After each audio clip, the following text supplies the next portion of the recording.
Les soucis, l'inquiétude, honnêtement, qui n'en fait jamais l'expérience? C'est universel. Mais et si on regardait ça différemment? Pas juste comme une émotion passagère, mais comme quelque chose de bien plus toxique.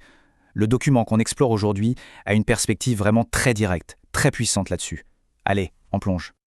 Et voilà, d'entrée de jeu, le ton est donné. L'auteur ne mâche pas ses mots, il parle de venin. Ce n'est donc pas un simple désagrément, non, c'est présenté comme un véritable poison qui s'infiltre, qui ronge l'esprit, l'âme, de l'intérieur. C'est une image extrêmement forte et c'est elle qui va nous guider tout au long de cette analyse. Et là, ça va encore plus loin.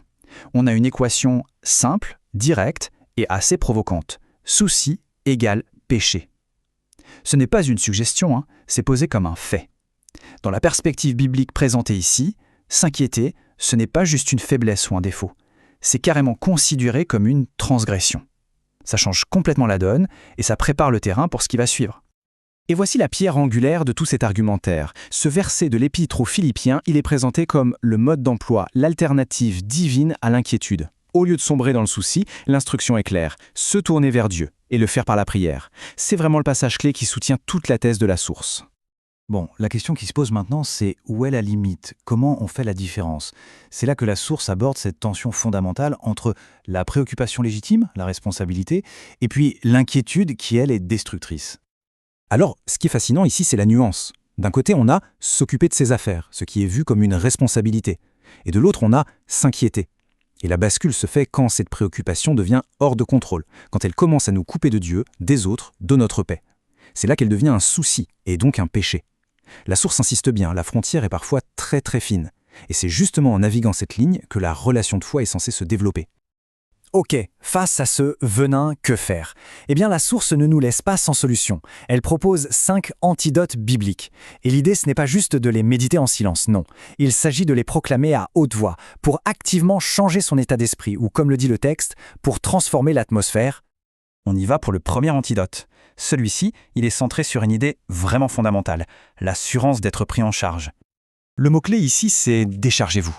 Cette proclamation, c'est un acte volontaire, une décision de transférer le poids de ses soucis. On s'appuie sur la conviction que Dieu prend personnellement soin de nous. C'est un véritable lâcher-prise qui est basé sur la confiance. On passe au deuxième antidote. Une fois qu'on a déposé son fardeau, la source s'attaque à une autre grande cause de nos inquiétudes, la peur du manque. Cet antidote parle donc de provision. Là, on change complètement de perspective. On passe de la peur du manque à la confiance dans l'abondance. Cette déclaration, elle vise à calmer l'anxiété liée à nos besoins, qu'ils soient matériels ou émotionnels, en affirmant que Dieu y pourvoira.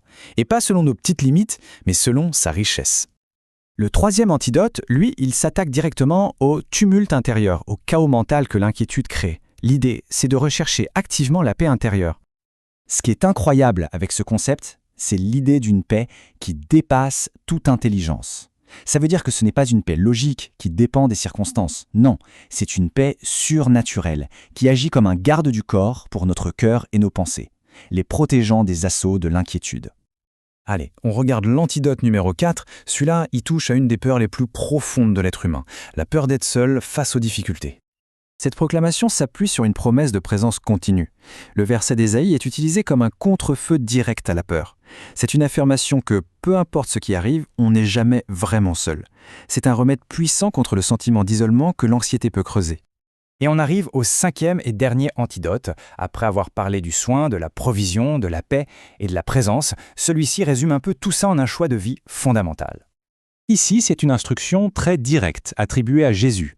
Choisir la confiance plutôt que l'angoisse. C'est un appel à vivre dans l'instant présent, à faire confiance que demain sera géré et surtout à ne pas laisser l'anxiété pour le futur nous voler la paix d'aujourd'hui. Donc, si on résume, le parcours proposé par la source est très clair. Il s'agit de passer du venin de l'inquiétude, qui est vu comme un péché, à l'antidote d'une confiance active, proclamée. C'est une invitation à basculer d'une vie subie dans l'anxiété à une vie choisie, fondée sur la foi. Et tout ça nous amène à cette question finale, qui résume parfaitement le propos. Et si la confiance, au fond, ce n'était pas tellement un sentiment passif qu'on attend de ressentir, mais plutôt une décision active, un choix qu'on fait chaque jour, chaque matin, face à nos inquiétudes? C'est la réflexion que nous laisse cette analyse.